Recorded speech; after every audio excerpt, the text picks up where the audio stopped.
Ever wondered how to build a house that lasts generations to come? Or why that crack on an apartment wall just won't go away?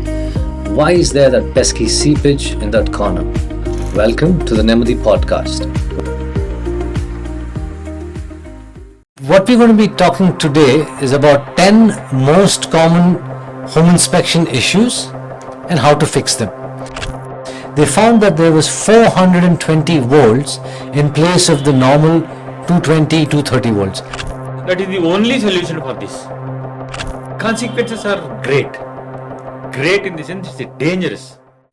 Good afternoon, Mr. Krishna. Good afternoon. Welcome to our first podcast. Thank you. Mr. Krishna, you've recently joined Nemmadi as the Chief Operating Officer.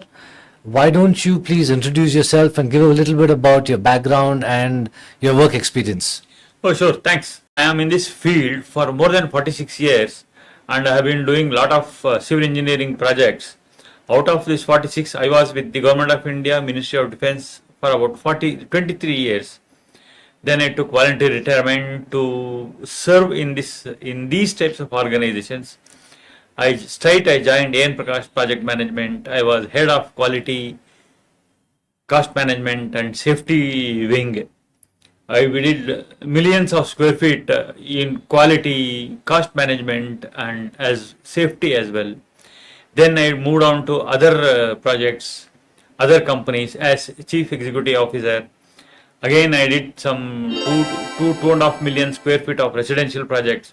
I gained experience. Then again, I came back to Nemmadi. It is like, as you said, it's 𝗪𝗀 I have come back to my house. Welcome. Thank you. Welcome to Nemmadi.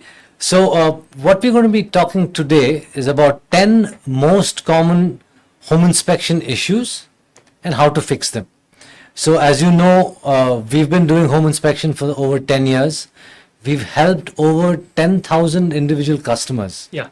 And over that period of time, we've had a lot of interesting problems that we've come across. So one of them was when our electrical engineer went to site and was looking for electrical issues. They found that there was 420 volts in place of the normal 220, 230 volts. What do you think could be the reason and what is the consequence of this? Further, what happens if this was not detected? See, more than the remedy, consequences are great. Great in the sense it's dangerous. See, you can't use 440 volts for 220 volts. See, all our equipments are built for 220 volts and it is rated for 220 volts. See, if somebody switches on, plugs on his radio, television set or anything, immediately it burns, it goes. And see, this is something very peculiar and this is the ignorance whoever has done it.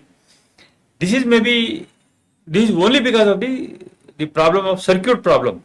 The fellow whoever has done it, see actually what happens, the entire circuit, both phase and neutral should be in one loop. It should be connected. See, phase and whatever we are using, then it goes to neutral. Here in this case, instead of neutral, he has connected both phase. Phase is 220 volts and again 220 volts it is feeding. 220 has become 4. 220 may not become, see 220 may not be there, it may be 210 and 210. By that particular time, it has shown 420 volts. But it is something which whoever has done, they have to rectify it. Without rectification, it is not possible to use that. So it is something that is very dangerous. Yeah. And it has to be rectified. And how would you say this needs to be rectified? See, this has to be, he has to detect where is that, where he has made mistake. Mistake in the sense, where he has, instead of neutral, where he has linked the phase again. See, there, as I said, there is one neutral, one phase, one earthing.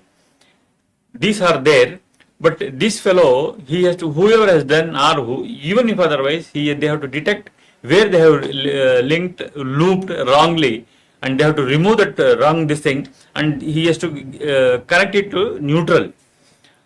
So that is the only solution for this. But the entire flat he has to search where is that circuit. If someone who has done the wiring, he should be knowing. Otherwise, someone should search. We've also seen hollowness or hollow tile.